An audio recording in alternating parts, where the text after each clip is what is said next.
লুকিয়ে কেঁদে নিলেও কেউ জানতে পারে না, কি ভাগ্যিস চোখের জলের কেন গন্ধ হয় না।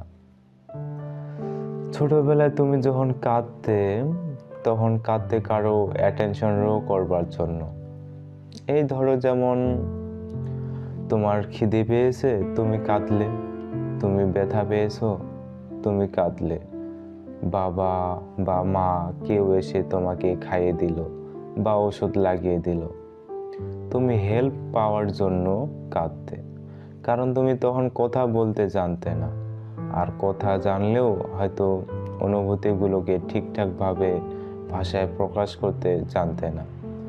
আশ্চর্যের বিষয় হলো যে তুমি এখন এত বড় হয়ে গেছো, এখন তুমি কথা বলতে শিখে গেছো, এখন তুমি তোমার অনুভূতিগুলোকেও প্রকাশ করতে শিখে গেছো, অথচ এখন তুমি কাঁদো সকলের অলক্ষ্যে, লুকিয়ে। এমনভাবে কাঁদো যেন গোটা পৃথিবীর কেউ যেন তোমায় দেখতে না পায়, তাই না? সত্যি বলছি তো। এখন তুমি কাঁদো যাতে পৃথিবীর কেউ যেন দেখতে না পায়। বহু বন্ধুদের মাঝে যখন তুমি একসাথে থাকো, এখনো তোমার মাঝে মাঝে নিজেকে খুব একা বলে মনে হয়। তখন তোমার মনে হয় যে কেউ এসে জিজ্ঞাসা করুক তোমাকে যে এই কি হয়েছে, are you all right? But এত সৌভাগ্য তো নেই, কেউ জিজ্ঞাসা করে না।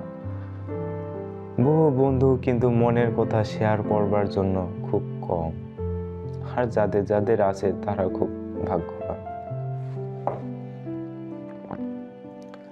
আমরা বন্ধুরা মিলে একসাথে হাসির সিনেমা দেখি, একসাথে হাসির ভিডিও দেখি, কিন্তু যখন সিনেমা হলে বা মোবাইলে আমরা একসাথে দুঃখের ভিডিও দেখি, সেই কান্নাটাকে আমরা গলার এখানে আটকে রেখে দিই। গলা ব্যথা করে, ঢোক গিলতে কষ্ট হয়, সেই সময়টাতে তাও কাঁদি না, কারণ আমরা চাই না আমাদের কান্নাটা কেউ দেখুক, কারণ আমরা চাই না যে আমরা কতটা কষ্টে আছি সেটা কেউ জানতে পারুক, কারণ আমরা এখন অ্যাটেনশন নেবার জন্য কাঁদি না। ওই সময় মনে হবে যে কাশ কেউ একজন থাকতো যাকে জড়ে ধরে অনেক কাঁদা যেত, কাশ কেউ একজন থাকতো যার কাঁধে মাথা রেখে অনেক কাঁদা যেত, কিন্তু এরকম কাউকে পাওয়া যায় না। সারাদিনের একাকিত্বটা আমরা বুঝতে পারি না, কারণ আমরা সারাদিনে সোশ্যাল মিডিয়াতে থাকি, সারাদিনে প্রচুর কোলাহলের মধ্যে থাকি, কিন্তু রাত্রিবেলা যখন আমরা বিছানাতে শুতে যাই, যখন সোশ্যাল মিডিয়াতে প্রায় প্রত্যেকে অফলাইন, ঠিক সেই মুহূর্তের এই 1 ঘন্টা 2 ঘন্টা মনে হয় একটা গোটা বছর, যেন মনে হয় পৃথিবীর সব দুঃখ কষ্টগুলোকে একসাথে চেপে বসেছে মাথার উপর, বুকের মধ্যে। তখন আমরা বেরোতে পারি না সেই কষ্টগুলো থেকে, তাই না? হয় এটা তোমার সাথে? জানাও হলে কমেন্ট করে জানাও। আসলে কি বলো তো, দিন শেষে আমরা সবাই একা, খুব একা। অনেকগুলো একা মানুষ নিয়ে একটা গোটা পৃথিবী তৈরি হয়েছে। আর কান্নার কথা বলতে গেলে ছেলেদের কান্না তো দেখাই যায় না। অনেক ঝড় ঝাপটা সব কিছু বুকে নিয়েই না কেঁদে ঠিকই এগিয়ে যায়।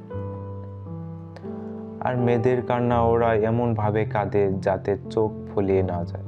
আর কান্নার পর যদি কাজল ঘেটে যায় তাহলে ওরা সৌন্দর্যেরও পরোয়া করে না, কাজলটা মুছে দেয় পুরোপুরি, যাতে কেউ বুঝতে না পারে যে ওরা কেঁদেছে।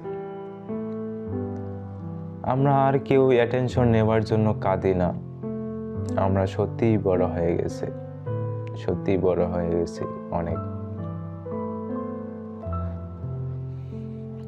তো আমার মনে হয় এই যে অবস্থাটার মধ্যে দিয়ে আমরা যাই, আমরা প্রত্যেকেই এই সময় এমন একটা মানুষকে চাই, যে মানুষটা আমাদেরকে সত্যি হেল্প করতে পারে, যে মানুষটা সত্যি আমাদেরকে জিজ্ঞাসা করতে পারে যে আর ইউ অল রাইট? তুমি ঠিক আছো তো? যদি তুমি এমন মানুষকে না পাও, তাহলে আমার মনে হয় তুমি সেই মানুষটা হয়ে যাও। তুমি কাউকে জিজ্ঞাসা করো, আর ইউ অল রাইট? তুমি কাউকে জিজ্ঞাসা করো, এই সব ঠিকঠাক আছে তো? তাহলে দেখবে একটা দিন শেষে কোনো একটা মানুষ বা অনেকগুলো মানুষ হয়তো তোমার জন্য বেঁচে থাকবার একটা রসদ পাবে। বুঝতে পারলে? তোমার জন্য। ভিডিওটি কেমন হয়েছে লাইক করো, কমেন্ট করো, পেজটিকে ফলো করে দাও। ভিডিওটি কেমন লাগলো অবশ্যই কমেন্ট করে জানাবে।